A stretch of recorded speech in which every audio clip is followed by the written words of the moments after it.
дар толори раёсати донишгоҳи давлати хуҷанд ба номи академик Бобоҷон Ғафуров вохӯрии раиси кумитаи забон ва истилоҳоти назди ҳукумати Тоҷикистон Олимҷон Муҳаммаҷонзода ва дигар намояндагони ин ниҳод, забоншиносону олимони донишгоҳ, кормандони идораву сохтор ва намояндагони шӯъбаи сахш ҷараён гирифт.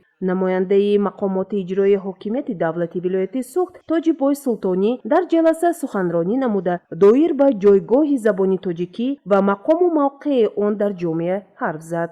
мақсади вохӯрии мазкур фаҳмонидани нуқтаҳои муҳими Қонуни Ҷумҳурии Тоҷикистон дар бораи забони тоҷикӣ, риояҳои меъёрҳои имло ва дигар талаботҳои забони тоҷикӣ ба шумор меравад.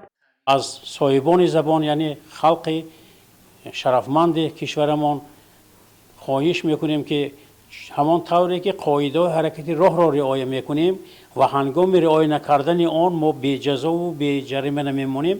این در استفاده در رعایت بندها، قانون، قاعده های همین حجت دولتی هم مناسبت چنین باشد. تنها در همین صورت ما میتوانیم درباره موفقیت عملی این قرار، درباره موفقیت بیچون چرای تطبیق زبان دولتی جمهوری تاجیکستان سخن رانیم.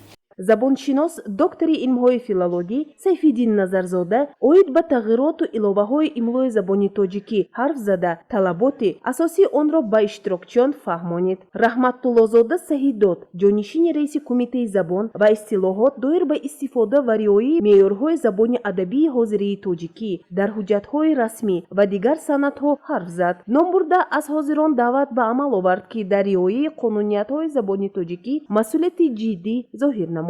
дар ин вохӯрии раиси кумитаи забон ва истилоҳоти назди ҳукумати Тоҷикистон Олимҷон Муҳаммаҷонзода доир ба мақоми забон дар ҷомеа ва риояву меъёрҳои он, риояи талаботи қонун ва дигар талаботҳо ҳарф зад. дар охир аз ҳама иштирокчиён даъват карда шуд ки барои истифодаи қоидаҳои дурусти имлои забони тоҷикӣ ва меъёрҳои қонун дар ҷомеа талош намоянд.